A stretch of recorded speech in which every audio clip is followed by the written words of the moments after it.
Good morning, ladies and gentlemen, boys and girls. It is I, the guru of sports. And today is Sunday. I know that is Sunday because I'm just getting up and I'm just starting this podcast. I'm back. Last week I was out a little bit under the weather. Plus I had to go down and see my dad. So I just took a break. Because sometimes a much needed break is what we need. But we're back. This is episode 204 of the Guru Talking Sports podcast. Well, we got the two teams that are going to the Super Bowl. And it's a rematch from 4 years ago. Speaking of 4 years, next week will be the 4th anniversary of this podcast. 204 episodes, and we're still going strong. We still got a lot of stuff to cover, and we're, out there. We're just, I'm just like so shocked because of all the episodes I done put out here. And, I'm just like really thankful and God willing that I can do another 204 episodes at least. We're talking about the Super Bowl now, and we got our two teams and a rematch from 4 years ago, which Kansas City and San Francisco are going to get together again and play this Super Bowl. And, last weekend was just a mess for the Baltimore Ravens, and it was even worse for the Detroit Lions because, I look at it this way. When you're this close to the Super Bowl, you do everything you can to make the Super Bowl. Now, I'm not going to go over all the stuff that went on and all the stuff that happened in both of those games. But like I said, this Super Bowl matchup should be pretty good. And if you ask me, who do you think is going to win? Right now, I got to say Kansas City. I like San Francisco. I like Brock Purdy. I like the team that they got on the other side, but Kansas City is starting to form that D word, and I mean dynasty. And believe me, when you got a team like Kansas City, when you got a guy like, Kelsey and, Pacheco and Mahomes, these guys, they know how to win. Andy Reid has built himself a great, great resume of Super Bowl champions. In the, I think this is his 6th or 7th Super Bowl he's been to or so. He's won one when he was an assistant in the Green Bay Packers organization, and now he's getting win at least his 3rd. So Andy Reid has done really well for himself. And I always thought it was a crime for him to take all the abuse when he was in Philadelphia. All right, so like I said, I really do like the Chiefs in this game because, hey, look, the Chiefs, like I said, they know how to win. So, let's point blank, they know how to win. All right, so the last time I was on here, it's like everybody has an opinion of Brock Purdy and Taylor Swift. All right, I know, Taylor Swift. Why am I talking about Taylor Swift? I'll talk about that a little bit later, but I want to just say that, hey, look, you know what? What's up with the Brock Purdy hate? I just don't get it. I just don't get it. I'm gonna talk to you a little bit about Brock Purdy. I like the kid. I think he's good. I think his story is great. And, he basically is just he's just a kid. He's just basically a normal kid. I mean, I knew no one thought of this kid when he was coming out of Iowa State. But it seems as though that, from coming out of nowhere, it just irks people the wrong way. Now, let's talk about his gameplay. During the season, he was great. I mean, I got to admit, I had him on both my fantasy teams. I love the kid. You know, in my league, you're allowed to have keepers. I'm going to keep him. He's going to be one of my main quarterbacks. He did play great during the regular season. And, you know, the 2 games that he played against Green Bay and against Detroit wasn't that great. It wasn't.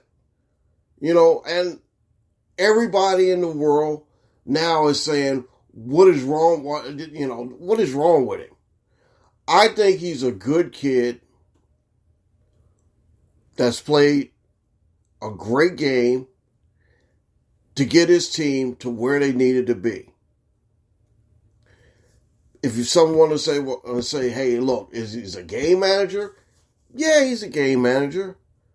But the thing about it is that with this kid, you got to remember, this is only like his second year in starting.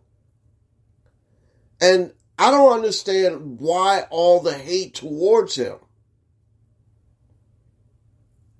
You know, I like stories like this. And, you know, it's like the underdog. I put out a couple tweets and, you know, stuff the last couple days about how I love this kid. You know, I do. I love him. I think he's great. To me, he's great. You know, and I know that a lot of people have a lot of disdain for, you know, what he's doing in the postseason and why is his team successful. I mean, you would be a fool to think that, you know, the weapons that he got around him is not helping him out. They are helping him out. I don't have a problem with the weapons that he has. You know? I like the kid. And I think that, you know, once we get away from the hate of, oh, he's not elite, he's not good, he's only, you know, all this other stuff about he's just a game manager and all that. Throw all that stuff away, you know? And then I hear all this talk about he's a one-hit wonder. Oh my gosh. One-hit wonder. All right, let's go through some of these one-hit wonders. And let me ask you, have you heard of any of them since? Okay. Timmy Smith. Who? Timmy Smith. He played in the Super Bowl where he gained, you know, he broke the record for most rushing yards in a Super Bowl game for Washington back in the day. I think it was 86, 87, somewhere around in there. Malcolm Smith. Yeah. He caught the interception pass that from Russell Wilson when they were on the goal line. You know, that was one of the basic one-hit wonders. I mean, have you ever, you know, I think he retired too. He might have retired. Tim Tebow. Oh yeah, I know. Big controversy with Tim Tebow. You know, but he was basically a one-hit wonder as well. You know? Brady Anderson. Now, I know that he played for one of my favorite baseball team, the Baltimore Orioles, and also like the Toronto Blue Jays and the Los Angeles Dodgers. But the year he hit 51 home runs, everybody was like, oh my gosh. You know, hit all those home runs and wasn't heard from since. But I really like Brady Anderson. He was a good guy. I met him a couple times. He was a really nice guy. All right, I'm just going down this list. Let's see. Leon Spinks.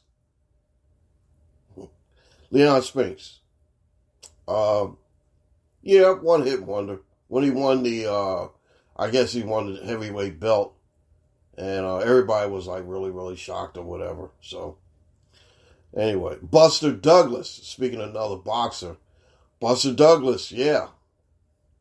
Mike Tyson, he beat Mike Tyson. Let me tell you a little story about that.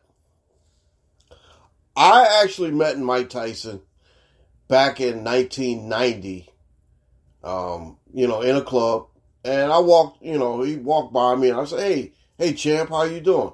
And he was like, well, I'm good. I'm just getting ready for this fight here. And, I do a bad Mike Tyson impersonation. But anyway, he was really cool with me. And you know what happened? He went down over to Tokyo and got beat by Buster Douglas. Anyway, that was like one of the highlights of me living in Los Angeles. I got a chance to meet him. But Mike Tyson was a really nice guy to me. And now I was like, wait a minute. I went into a cigar shop the other day and I saw that, he has vapes and, cigars and all. I'm like, wow. Anyway, Mike Tyson. Mark Friedrich. Remember him? Pitcher for the Detroit Tigers. I think he had like a 20-win season, and then basically he wasn't nothing after that. Joe Namath. Uh-oh. I know everybody's going to, jump on me. All you New York Jet fans are going to jump on me about that. But basically he was a one-hit wonder. He did come up with that goofy prediction of beating my Baltimore Colts in the Super Bowl. And he did it. But what else did he do? Didn't do too much. I mean, you got to admit that the guy got beat up when he was in New York. Bad knees and everything. And Georgia Frontiere thought that he could be a big success when he got back out to L.A. for the L.A. Rams. And he basically fizzled after that. I got a chance to see him play once. And when he was in L.A. And he didn't look like he was back when he was with the Jets. Christian Laettner. Yeah, I know, Christian Laettner. One-hit wonder, what did he do? That shot? That's basically it. I mean, he was a good player at Duke. But he wasn't, he was just okay. I mean, everybody still remember that shot. And that's basically the only thing that he did. But the biggest one-hit wonder I can think of was Jeremy Lin. When he came on the scene, he was the man. For the Knicks, everybody was like, man, this dude is really, really good. And, he had a cult following. He basically did, he was there for a minute. Then next thing you know, he went down to play for Houston. He played for Houston, then he, stumbled around the league. But he did get a ring. I forget who he played with. I think it was, don't quote me, Guru has the Guru memory, but don't quote me on this, but I think it was with Toronto. He got a ring. But anyway, Jeremy Lin was your one-hit wonder. All right, so you got your one-hit wonders and stuff. And like I said, Brock Purdy, I don't think he's going to be on that list of one-hit wonders. I really think that Brock Purdy is going to be a very, very stable quarterback in this league. And he's basically going to win.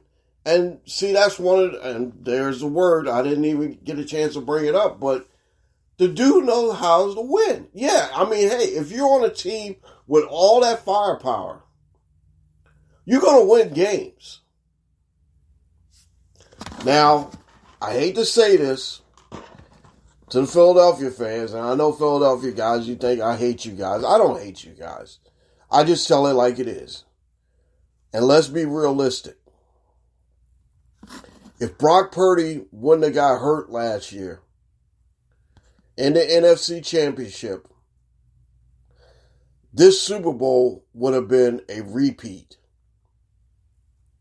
A repeat performance for both San Francisco and Kansas City. I really think. Now, I know that this might not be favored. This might not be a favorite of yours, Philadelphia fan, but I'm telling you right now, Brock Purdy has made a difference in that San Francisco lineup. Brock Purdy is like I said, a good, serviceable quarterback. I mean, let's put it like this. How would you think John Lynch and Kyle Shanahan feel about what they did? All right? You went all the way up to number 3 or so to draft Trey Lance. Then you got Jimmy G, who has been with the team for, their last Super Bowl appearance. And everybody thought that Jimmy G was going to be the big winner. He wasn't. Go all the way up to, get Trey Lance, and what did you guys do with him? You trade him to Dallas. Some organizations can make bad mistakes. Kyle Shanahan and John Lynch made the biggest mistake when they did that, and they, picked this guy, and then they ended up picking the Mr. Irrelevant, the last guy on the board, and he turns out to be the best quarterback you got. Like I said, I like the kid. I like his story. You guys just gotta, lay off the hate, man, because all the kid is doing is just trying to win. And he's doing it at a rate that everybody just hates. I just don't understand all the hate towards this kid. So you get rid of Jimmy G, you get rid of Trey Lance, and you only have Brock Purdy left. And I think that, from what I heard, that, they were thinking, wow, you mean to tell me we drafted this kid and he's better than the 2 quarterbacks we have on this roster? Yeah, might happen. But Brock Purdy, he's solid. The kid is solid. Now, I don't know. I can't see in the future. I can't say whether or not this kid is going to be a superstar. But I tell you one thing. If I buy somebody's jersey I really got some confidence in. I got me a Nick Chubb jersey. I got, a couple of players that, that I really like in the NFL. But like I said, I'm definitely going to have to get me a Brock Purdy jersey. I did get a Tyreek Hill Kansas City jersey, but I'm not too big on Tyreek Hill. Anyway, so I digress. I'm going to just leave that alone. But anyway, I like the kid. You got to stop the hate. I mean, it's like we got enough things in this world to be hateful for, or, we complain about, Now, the guru has thought about this and said, hey, there's the 3 C's that happens when you don't like something. The call, cry, and complain method. Yes. The call, cry, and complain method. Call up the sports shows, cry about what's going on or what happened, and then complain about everything and everything under the sun. I sent out a tweet the other day that said, haters will hate no matter what. No matter what, people will hate on anything and everything. And believe me, that is the truth. anything and everything. The slightest things in this world, people are going to hate on. Now they turn their targets towards Brock Purdy and Taylor Swift. All right. Like I said, all right, let's get to Taylor Swift now. I'm not a big Taylor Swift fan of her music. I don't really know too much about her music. I like the girl. I don't know why, but I mean, she's cute. She's nice looking, and I don't have a problem with Travis Kelce dating this woman. They might be in love, and hey, that's fine with me. I don't have a problem with it. But why is she getting so much hate? I mean, she's on the TV for 40 seconds and people are going wild, nuts over it. Like I said, people will complain and cry and call and talk about anything. Why is this woman bothering you so much? That's the thing. I'm like this. Hey, you know what? If it don't hurt me or doesn't concern me, I'm not going to care about it. I'm looking at the TV right now. They showing, Taylor and Travis hugging and, they having a good time, right after the championship game. Why is anyone concerned about what they do? And, I look at it this way. Taylor Swift has been, on, a whole year now, all this time with, dealing with Travis. And you know what? I don't care. It doesn't bother me. I just don't understand why you people are, getting all upset and throwing a hissy fit just because she's on the television for 40 seconds. She's not bothering nobody. All she's doing is basically showing up, jumping around in the press box. And then when they show her, you guys go crazy. Oh my God, they showing Taylor Swift again. Oh God. What the hell?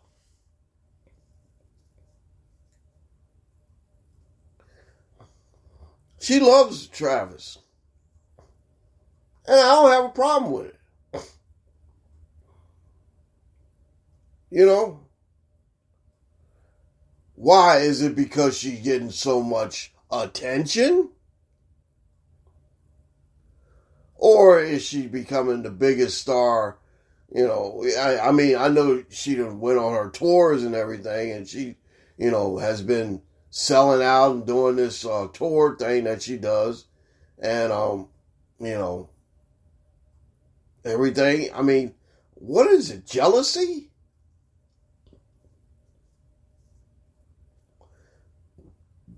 You shouldn't be so jealous and worried about the next person or what they do.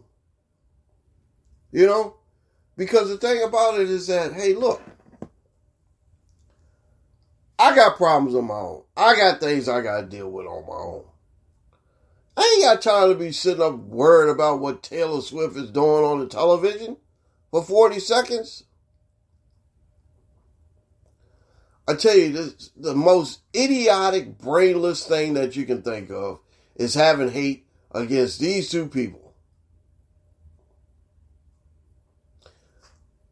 Why is it so much hate towards Taylor? Probably because she's bigger than Beyonce now, or so. And don't get me quoted on Beyonce. I'm not really a big fan of hers. I'm not really a big fan of anybody's because most of these people out here singing right now, they can't hold singing and rapping right now. They can't hold anything towards the people in the old school, you know. I understand Jay-Z, I understand, and then you got Kanye West. Oh yeah, Kanye West. Remember the girl you tried to show up at the Grammys that time, and saying that Beyonce had the best record and everything like that. Now you're an afterthought, and that girl Taylor Swift now has just destroyed you.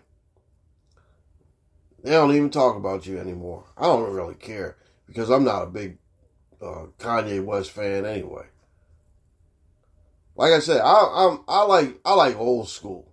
I like the old school.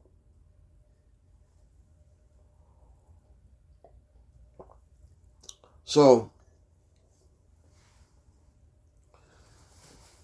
I just don't get it. I just don't get it. Sit up and complain about something worthwhile. Or talk about something worthwhile. You mean to tell me that girl coming on the television set for 40 seconds is going to upset you? Only thing I can say is, hey, you got to get your priorities straight. Jeez, man. I don't know. I just don't know. Anyway, I'm probably going to end this thing a little bit early. I'm only going to probably do about 30 minutes or so. But like I said, I had to go down and see my dad. All right. Spend some time with him. And, I'm really thinking about how he's doing. And, I have both my parents. I have my mom and my dad. And I'm very lucky too. But, they're getting older. And they're getting up there. And I really worry about them. I work, I do my job. I do what I'm supposed to do. But, sometimes that life situational things get in the way. And, some of those things that you have to deal with, you have to deal with. But like I said, I'm glad that I'm back. I'm glad that thank you for listening to me. And, me telling you all this stuff about what's going on in sports and everything. Like I said, I really appreciate every single one of you. You guys know where to find me. I'm on social media. If you're on IG, I'm at Guru Talking Sports _podcast. If you're on YouTube, you can find me at Guru Sports Show YT on YouTube. If you want to call me, you can call me. Call me, leave a message or so. I'm always available. Yeah, sometimes I might be asleep, but I am available. Like I said, 302-267-3106. 302-267-3106 is my phone number. You can call me, leave a message there. Like I said, have at it. Just always, hit me up if you can. Like I said, I really appreciate being back on. And, it's just, the thing about it is that, I want to make sure that you guys know that I really care about you. I really do. I really appreciate you. But anyway, I got to get out of here. I'm run. And we will be back next week with the Super Bowl edition. And also, it'll be a special edition because it'll be the 4th anniversary edition of the Guru Talking Sports podcast. And I want you guys to remember that the Guru will see you real soon. You guys take care of yourself. I'll be back next week. Later.